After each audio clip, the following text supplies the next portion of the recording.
Hi DJ, magandang umaga at Manong Ted, magandang umaga po. Thank you. Salamat po sa panahon. Congressman, mamaya na nga po yung unang araw ng pagsala nitong mga ebidensya na may kinalaman dito po sa impeachment ni VP Sara Duterte. Pero para mas malinawan lang po talaga yung publiko, ano mismo ang aabangan mamaya? Ito po ba titignan lang natin yung mga dokumento na dala ng mga ipinasabina na tao o magkakaroon na po ng actual questioning lalo at kasama po sa inimbitahan nyo itong si Ramil Madriaga? May mga tanong din po, no? Pero ito po ay clarificatory questions. Hindi mo naman po pwedeng i-cross-examine. Dahil yung cross-examination, mangyayari lamang po yan pagdating na ng actual trial, which is sa Senado. Pero dito po, for purposes of parang sinasabi natin, hinahantulad natin to sa preliminary investigation, kung saan pinapayagan po na tayo magtanong ng mga clarificatory questions base lamang sa kanilang mga affidavit. Okay. Congressman, doon po sa mga ipinasabina natin, madami-dami po ito. Bukod kay Ramil Madriaga, pinatawag nyo rin po si NBI Director, nandyan din po si Ombudsman Jesus Crispin Remulla, maging si dating DepEd spokesperson Michael Powa at iba pa. Meron po ba dito ang nagsabi na hindi makakarating? Wala pa po akong idea kung sino ang nagsabi na hindi makakarating. At kung sino rin ang nag-commit na makakarating. Pero ang alam ko po, si Madriaga makakarating po to dahil yung petition po namin sa korte para siya ipayagan ay nag-grant. So inaasahan po natin mamaya ang kanyang pagdating. So bukod po kay Madriaga, inibitahan din po natin yung nagnotaryo sa kanya. Oh yes, Tapos oo. yung si Camora, yung pong sa COA, so yung sa archive, inimbitahan din po natin. So sila po yung mga inaasahan po natin na darating. Oo. Maging si BIR Commissioner, nandun din po mamaya, pati si SEC Chairperson Francis Lim, tama po?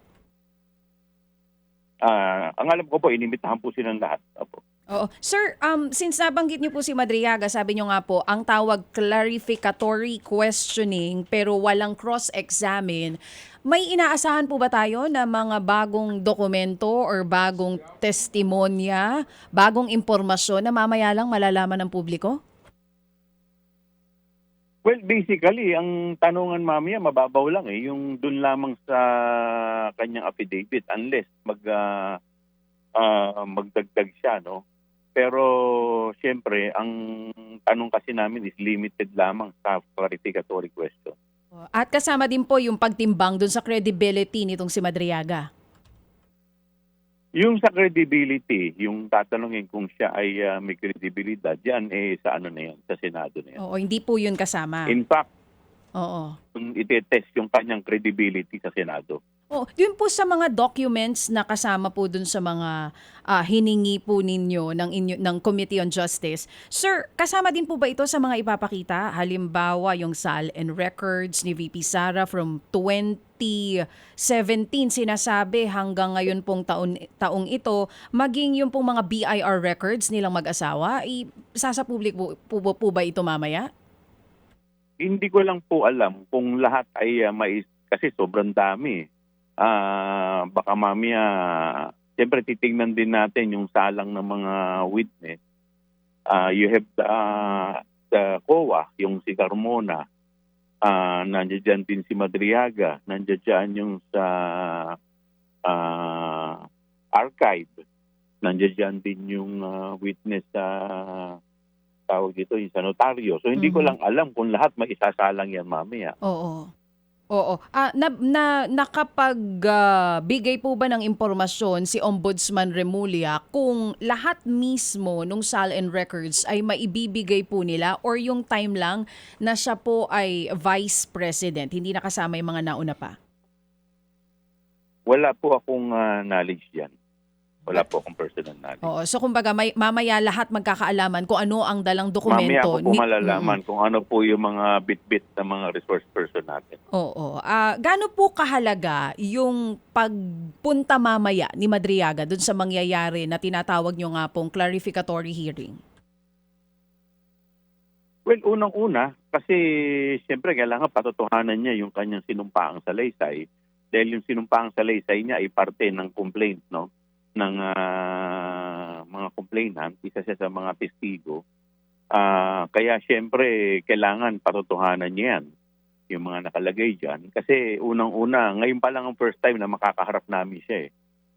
So dito rin kailangan i-identify niya yung affidavit na kanyang sinalaysay na ito ay kusang loob niyang ginawa at walang pumilit po sa kanya dito. At sure na po ito 100% that Madriaga will be there. May cooperation po siya galing din sa kanyang abogado. Yun po ang pagkakaalam ko. Opo. Congressman, ito po ang kumbaga ang unang pagdinig na po ninyo para po dito sa pagharap sa inyo pong pagsubpina sa mga dokumento at mga individual, pero hindi ito ang huli. Definitely, ilang araw ho ba kayo maghihiring tungkol dito? Ang naiset po ng ating chairman, 3 araw. So ngayon po, ang unang araw, tapos next week po, April 22, tapos susunod po niyan is April 29. Okay. Yan po yung 3 araw na naiset. So hindi lang ako sigurado kung, kasi siyempre sa dami po na naimbitahan, hindi naman lahat yan maisasalang agad lahat. Opo. Sir, ano ho ang reaksyon ninyo sa pagdulog po ni Attorney Meneses Carpio sa RTC dito po sa Quezon City? Humihingi siya ng TRO sa pagsubpina sa BIR ng kanilang mga tax returns. Respeto naman natin lahat yung kanilang mga legal remedy na gagawin, no? Parte naman yan ng proseso. Pero hanggat walang nilalabas na TRO na nagpapahinto po sa atin, magtutuloy-tuloy lamang po ang ating pagtitindig. Okay. Sir, mamaya po, di ba, imbitado rin si Commissioner Charlie Mendoza. Ano po, inaasahan din po ninyo na compliant siya mamaya sa inyong mga hinihingi po ng mga tax returns sa mag-asawang Sara at Manases? Well, kung mamaya po ay darating po sila, inaasahan po natin na yung mga hinihingi po natin na requirement or mga documents na based po dun sa subpoena duces tecum ay maisumite po nila. Kaya lang, hindi lang ako sigurado kung mamaya sila maisasalang kasi nung huli po kami nag-usap ni Chair, gusto niya ay per ground. Kumbaga, ika-categorize nila para hindi magulo, para hindi labo-labo. So, mamaya siguro mapapainalize yan pagdating po namin. Okay. Pero sir, kung may dala na pong dokumento, halimbawa ang BIR Commissioner, hindi ba marapat lang na agad nyo na itong hawakan dahil wala pa naman TRO na inilalabas ng hukuman para hawak nyo na ang naturang dokumento and moot na yun kung sakasakali maglabas ng TRO mamayang hapon, kumbaga ganon. Dapat po, tanggapin na po yan ng House para na sa amin na po yung pag-iingat nito. Okay.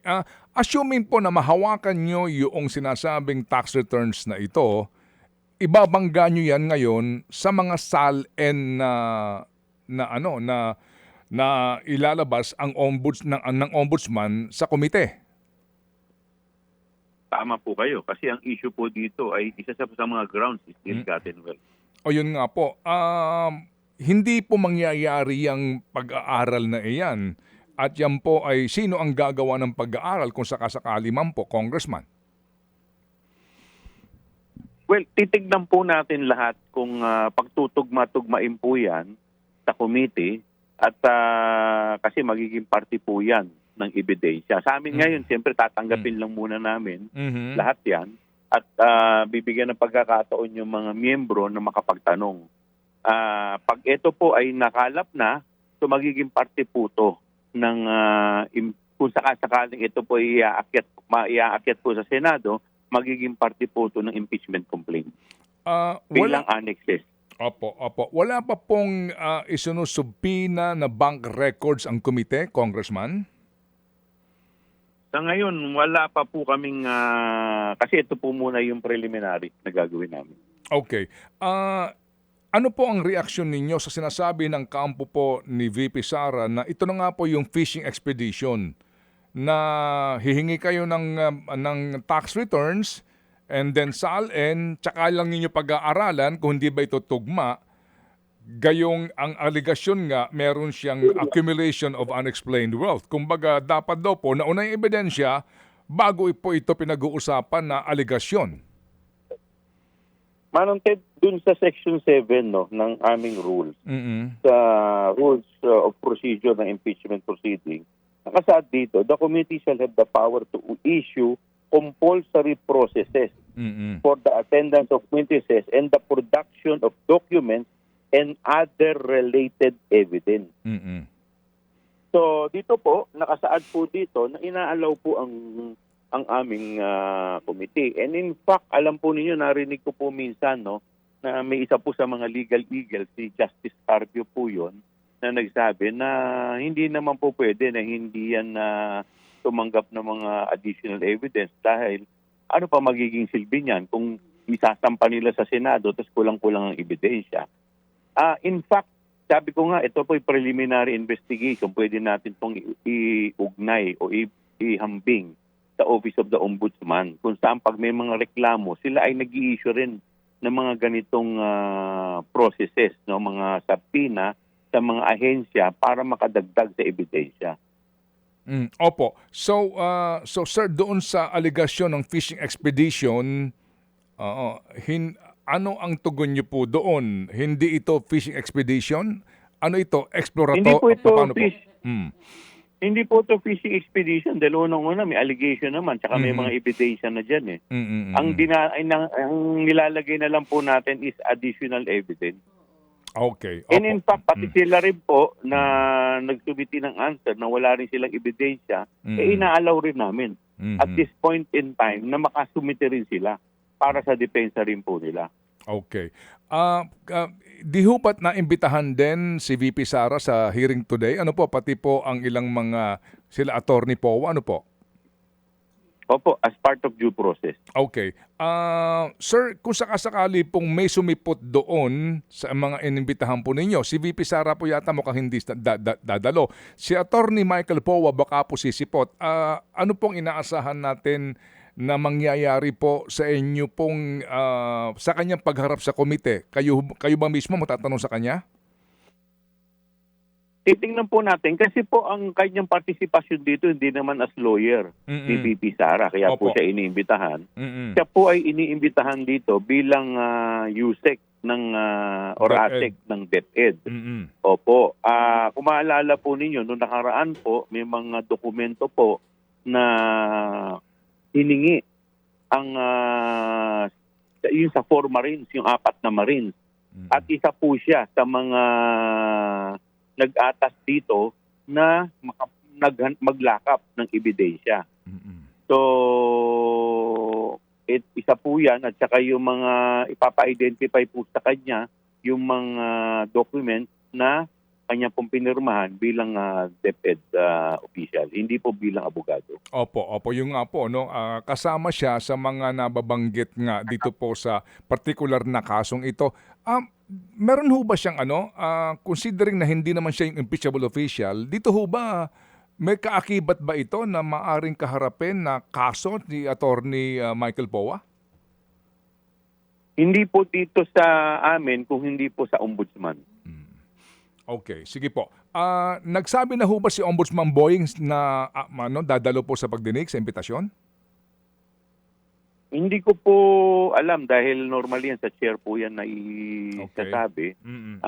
Pero kung hindi naman po sila normally dumadating, may mga representative naman po na silang pinapadala. Okay, sige po. Sa ngayon sir, di ho ba't pinasasagot na ho kayo sa Supreme Court ng mga nagpetisyon kontra po sa pagpapatuloy ng impeachment process? Binigyan po kami ng 10 araw para sumagot po dun sa petition. Opo. Tama po kayo. Opo. Sino po ang huhubog ng inyo pong answer doon sa petition? May nakatutok na rin po diyan, may inassign na po ang committee sila speaker dahil yan po ay ang pinasasagot po yung ating committee.